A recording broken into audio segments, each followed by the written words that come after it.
I don't know why, but outside of that, if you think about it, it's all about God saying there is a second chance. Like, if you mess up, it's not the end of the world. Like, let's think of it. What was it? The people that what's it called? Was it David? No. It was one of the guy that had many coats, like the coats of colors. Like, his brother threw him, and, like, his brothers threw him in the den. Oh, that. Yes, I remember that.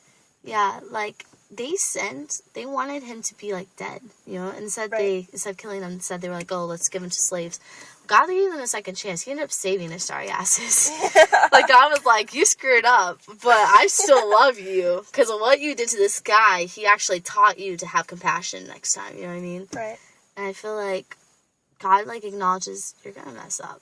Like, he doesn't, he has this, like, goal mentality of, like, I want you to know who I am. And I want you to try to be the best you can be. Does it make any sense? Yeah. But at the same time, he doesn't want you to be the best in some type of sinful aspect. Yeah. That's why he wrote down, like, the 10 Commandments and whatnot. Yeah. Does it make any sense? It does. It's just, I don't know. It's like, yeah. It's like a very complicated thing, because honestly, whatever I say doesn't really matter. I mean, right now I'm throwing out my own opinions, my own convictions, because everybody relates to God in a different way. And some people will never even want God, Yeah. Like, if he does exist. I used to think that, that people should never be uncomfortable with the word God. Yeah. Like, if you're uncomfortable with the word God, you clearly do not have a relationship with him. And in all honesty, I've grown to become uncomfortable with the word God. Like, that used to be an easy word for me, but lately not so much. I feel like, because I know this sounds really bad, like, you know how you said it sounds selfish for me to say that, like, we were created to worship? Yeah. But think about it, like, every nation has some type of religion that they're known for. Right. And whether or not it all points to a deity, you know what I mean? Mm-hmm. I feel like everybody knows that there's supposed to be, like, a God that they're supposed to worship, you know what I mean? Like, they have that feeling of, like, they were designed that way. It's just kind of in their being.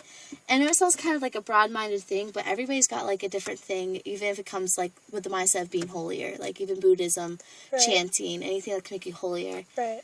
I think that's very interesting, because, like, God said that, like, every nation, every tongue, you know what I mean? Mm-hmm. Like, is made to worship. Right. Well, but it's whatever you want to worship, though, you know what I mean? Yeah, but the thing is that, like, it's kind of sad, because that reminds me of this one, alright, along with the last quote that I told you about, I forget what it is, but, yeah. Although, dang, what was it? What was that last quote? I don't know, though. Every nation, every tongue. No, I can't remember. Although, sounds like D. I'm like, I don't know. Yeah, although, darn, what was it?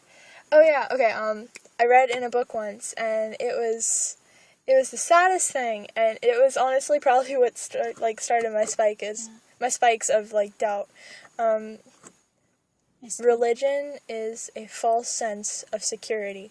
Yeah. And, like, that's what you said, like, about human nature, like, it honestly, it feels like we're designed to have, like, we're so insecure, and we feel like we need somebody to protect us, because, everybody's, like, not everybody feels like they're good enough, and that they don't need, like, protection. Everybody needs protection, and, because the world is a scary place, and, like, a false sense of security is just, it sounds like a really ideal concept for religion. Right. I think that's what it is, though. Like, religion. Of all the religions out there, what do they all have in common? You know what I mean? Like what you said. Yeah, they protect you. They protect you. Although the word that scares me there, like in that quote, is the word false, because that is, like, we can't prove any of these religions. People are just like, oh, there's proof everywhere, but we cannot 100% prove it. We can't 100% prove anything. Well, the reason why is because it doesn't matter how much proof you have for something, it only matters how much you want to believe it. Yeah, and that's what they call it faith for, but, like, it's still, it's a terrifying thing. Like, faith is terrifying itself. Like, that's why so many people don't want to do it. Right. Because I think a lot of the people, people that want to rely on themselves, and I know that people would be like, oh, atheist, you know what I mean? Mm-hmm. I feel like they do that because who's most reliable to them? Themselves. Right. Like, I don't want to worship a god at all. So I'm going to rely on myself because I know I can get things done, which is understandable because, honestly, I'd rather rely on myself than something I can't see. Oh my god, amen. You know what I mean? Yeah. But the thing is like, with religion, people, like, always... You know how you said that mankind, they need, like, someone to protect them? Like, I feel like the Bible does say that.